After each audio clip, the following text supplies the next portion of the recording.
Il faut, comme document administratif, récupérer une autorisation ici, une autorisation là-bas. À l'heure d'aujourd'hui, pas faciliter le la principe, chose, hein. non, mais il y a effectivement une espèce de non-motivation à certains endroits. Mais ceci dit, les gens qui sont impliqués, il faut qu'ils marchent la main dans la main, autrement on n'y arrive pas. Là aujourd'hui, le gros problème, c'est d'IDEM. Enfin, on le touche du doigt, on est à Cuers aussi, ça m'a fait la d'IDEM, c'est long. C'est qui vient là? EDF C'est de Marseille qui m'écrit, donc après ils font suivre à Sisteron, Digne, je sais plus, j'arrive plus à suivre. Vous avez fait les essais des champs capteurs sur courant continu, il n'y a pas de problème? Pas de souci. D'accord. Parce que EDF va pas mettre, techniquement ils vont tout préparer, mais ils vont pas faire l'injection, mettre en service sans tous les papiers adéquats. L'agent d'EDF qui intervient là connaît déjà le photovoltaïque connecté réseau. D'accord. Oui. Bon, c'est Il a déjà fait des installations, donc c'est lui qui a décidé de mettre les compteurs à l'intérieur plutôt qu'à l'extérieur. Il a déjà eu une visualisation du site. Très bien. Pas de souci. Et fait des raccordements déjà. Bon, ça va nous aider. J'ai aussi les DOE. Oui, très bien. Je vais les prendre, je les viserai au bureau et je les renvoie à Mme Giacomoni pour avis. Okay. Suivi d'installation, de la productivité, surveiller un petit peu que tout se passe bien sur la première année de fonctionnement.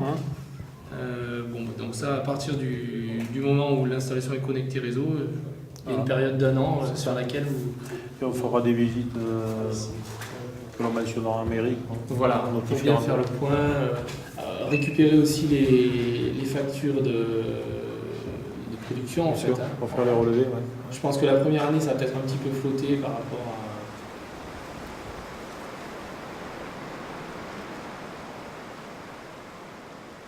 à... L'intégration est toujours au détriment de la production. L'essentiel dans une réalisation de ce type est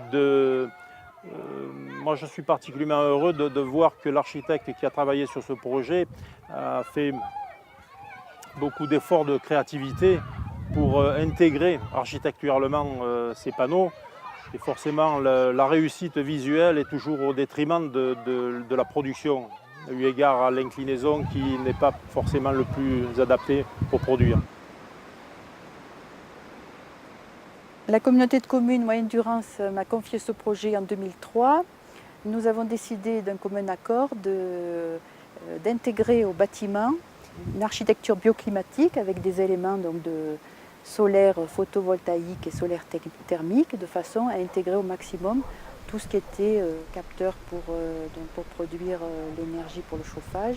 Donc pour cela, le principe a été d'utiliser les garde-corps qui étaient nécessaires pour la terrasse de l'étage, d'intégrer des capteurs photovoltaïques qui ont la double fonction de garde-corps, donc de protection, et de capteurs solaires photovoltaïques.